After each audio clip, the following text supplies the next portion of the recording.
अब पुराने तरीके छोड़ दे और गाजर का हलवा मिनटों में और नए तरीके के साथ तैयार करें। ना तो हम इसको कद्दूकश करेंगे, ना हम इसमें खोया डालेंगे और ना ही हम इसमें मिल्क पाउडर का इस्तेमाल करेंगे, बल्कि आसान और मज़ेदार तरीके से आज हम ये रेसिपी तैयार करके आपके साथ शेयर करेंगे इंशाल्लाह। क्योंकि अब गाजरों का हलवा बनाने के लिए घंटों तक इंतज़ार नहीं करना पड़ेगा, क्योंकि आज जो तरीका यानी जो रेसिपी आज मैं आपके साथ शेयर कर रहा हूँ, अगर आप दोस्तों ने ये वीडियो फुल देखी तो इंशाल्लाह गाजरों का हलवा आप फिर घर में आसानी के साथ और मज़ेदार तरीके के साथ बना सकोगे। तो चले फ्रेंड्स, स्टार्ट करते हैं इस मज़ेदार सी वीडियो को। बिस्मिल्लाहिर्रहमानिर्रहीम, अस्सलाम वालेकुम वरहमतुल्लाहि वबरकातुहू। मैं हूं इरफान अली और मैं आपको इरफान अली फूड सीक्रेट्स में खुश आमदीद कहता हूँ। गाजरों का मज़ेदार हलवा बनाने के लिए यहाँ पर हमने फ़्रेश गाजरें लिए हैं, तकरीबन 1 kg यानी 1 किलो। इसको हमने अच्छी तरह से साफ़ करके 2 से 3 मरतबा अच्छी तरह से धोया है। धोने के बाद आप इसको देख सकते हो, इसको अब हम पीसेस में काटेंगे।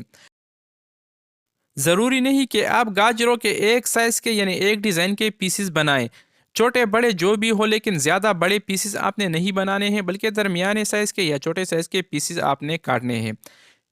तो इस दौरान आप दोस्तों से हमेशा की तरह एक छोटी सी गुजारिश है, अगर आप हमारे चैनल पे नए हो तो हमारे चैनल को भी ज़रूर सब्सक्राइब करें और वीडियो को भी ज़रूर लाइक और शेयर करें, क्योंकि इनसे हमें काफ़ी हौसला मिलता है और हमें मज़ीद काम करने का जज्बा पैदा होता है।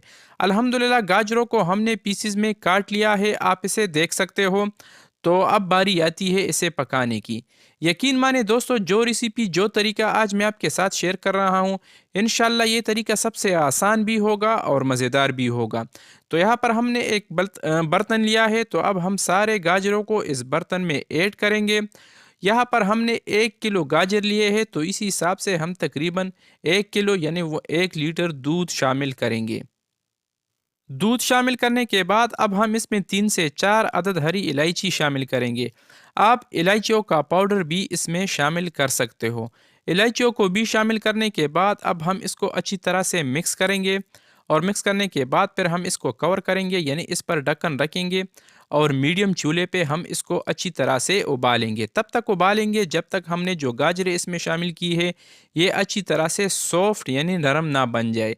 अल्हम्दुलिल्लाह कुछ टाइम उबालने यानी पकाने के बाद इससे हमने दोबारा ढक्कन हटा लिया है और अब ये तकरीबन थोड़े से नरम हो चुके हैं, लेकिन अब भी इसमें थोड़ा सा काम बाकी है, क्योंकि अब भी हम इसको मज़ीद पकाएंगे। तब तक पकाएंगे जब तक ये अच्छी तरह से नरम ना हो जाए।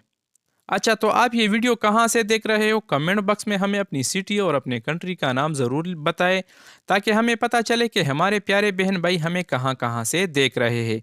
अल्हम्दुलिल्लाह कुछ टाइम मज़ीद पकाने के बाद आप इसे देख सकते हो, इसमें हमने जो दूध शामिल किया था वो तकरीबन हाफ़ रह चुके हैं और हमारी जो गाजरें हैं ये भी बिल्कुल सॉफ्ट और नरम बन चुके हैं, आप इसे देख सकते हो। तो इस दौरान अब यहाँ पर हम चूल्हा बिल्कुल लो करेंगे। अगर आप वैसे तो आप लो चूल्हे पे भी ये काम कर सकते हो, लेकिन अगर आपको लो चूल्हे में दुश्वारी पेश आ रही हो तो आप चूल्हा बंद करके इसे नीचे उतार कर इसको अच्छी तरह से मैश कर सकते हो और मैश करने के बाद आप फिर दोबारा इसको चूल्हे के ऊपर रख कर इसको पका सकते हो। लेकिन यहाँ पर मैंने चूल्हा बिल्कुल लो किया है, यानी हल्की आंच पर अब हम इसको मज़ीद पकाएंगे और अब हम इसको अच्छी तरह से मैश करेंगे। तब तक मैश करेंगे जब तक इसकी अच्छी तरह से हलवा ना बन जाए। मैश करना कोई भी मुश्किल काम नहीं है, क्योंकि इसको ऑलरेडी हमने अच्छी तरह से पकाया है यानी उबाला है दूध में, तो ये बिल्कुल आसानी के साथ और बहुत कम टाइम में ये मैश हो जाता है। अल्हम्दुलिल्लाह इसको हमने अच्छी तरह से मैश किया है। तो अब हम इसमें शामिल करेंगे चीनी को। यहाँ पर हम तकरीबन 5 से 6 चम्मच चीनी इसमें ऐड करेंगे। चीनी का मिकदार आप अपने मर्ज़ी के हिसाब से भी इसमें कम या ज़्यादा शामिल कर सकते हो। जितना मीठा आप खाना पसंद करते हो उसी हिसाब से आप इसमें चीनी ऐड कर सकते हो। चीनी को शामिल करने के बाद इसको हमने दोबारा मिक्स किया है और इसको हमने मज़ीद तकरीबन 2 से 3 मिनट तक पका लिया है। पकाने के बाद अब बारी आती है घी की। तो यहाँ पर हम तकरीबन 4 से 5 चम्मच घी इसमें शामिल करेंगे, क्योंकि घी से हलवे का जायका बहुत ही ज़बरदस्त और लाजवाब हो जाता है। अगर आपके पास घी ना हो तो फिर आप इसमें कुकिंग ऑयल भी शामिल कर सकते हो, लेकिन कोशिश करें कि इसमें घी का इस्तेमाल करें। तो घी को भी हमने इसमें मिक्स किया है और मिक्स करने के बाद हमारी जो घी है ये भी अच्छी तरह से मिल्ट हो चुकी है, पिघल चुकी है اور حلوے میں جو دودھ تھا وہ تقریباً ڈرائی ہو چکی ہے، تھوڑا سا بس اب باقی ہے۔ تو اس دوران اب ہم اس میں شامل کریں گے 1.5 چمچ خاشخاش۔ خاشخاش صحت کے لیے بہت زیادہ مفید ہے اور بہت طاقتور ہے۔ اگر آپ کے پاس اویلیبل ہو تو آپ ضرور اس حلوے میں شامل کریں۔ ویسے خاشخاش آپشنل ہے، اگر آپ ایڈ کرنا چاہتے ہو تو بھی ٹھیک ہے، ورنہ اس کے بغیر بھی آپ یہ حلوہ تیار کر کے کھا سکتے ہو۔ 1.5 چمچ خاشخاش ہم نے اس میں شامل کیا ہے۔ 1 سے 2 منٹ تک ہم نے اس کو مزید پکا لیا ہے اور آپ اسے دیکھ سکتے ہو یہ مکمل ڈرائی ہو چکی ہے۔ تو اس دوران اب ہم اس میں شامل کریں گے مونگ پھلیوں کو۔ آپ کے پاس جو بھی ڈرائی فروٹ اویلیبل ہو آپ اس میں شامل کر سکتے ہو، اور اگر ڈرائی فروٹ اویلیبل نہ ہو تو ڈرائی فروٹ کے بغیر بھی آپ یہ حلوہ تیار کر کے کھا سکتے ہو۔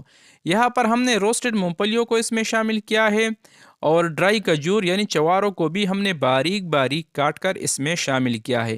ان ساری چیزوں کو شامل کرنے کے بعد اس کو ہم نے اچھی طرح سے دوبارہ مکس کیا ہے، اور اب ہم اس کو مزید تقریباً 6 سے 7 منٹ تک میڈیم ٹو لو چولہے پہ ہم اس کو پکائیں گے۔ الحمدللہ تقریباً 6 منٹ تک مزید میڈیم ٹو لو چولہے پہ پکانے کے بعد آپ اسے دیکھ سکتے ہو گاجر کا جو حلوہ ہے یہ تیار ہے، اس کا جو کلر ہے یہ مکمل چینج ہو چکا ہے، تو اب یہ کھانے کے لیے تیار ہے، ریڈی ہے۔ تو یہاں پر اب ہم چولہا بند کریں گے اور اس کا جو فائنل لک ہے، جو فائنل ویو ہے، وہ بھی ہم آپ کو دکھائیں گے۔ تو دوستو کیسی لگی ہماری آج کی آسان سی مزیدار سی اور ہیلتھی گاجر حلوہ کی ریسیپی؟ امید کرتا ہوں آپ دوستوں نے ہمیشہ کی طرح ہماری آج کی آسان سی ریسیپی کافی پسند کی ہوگی۔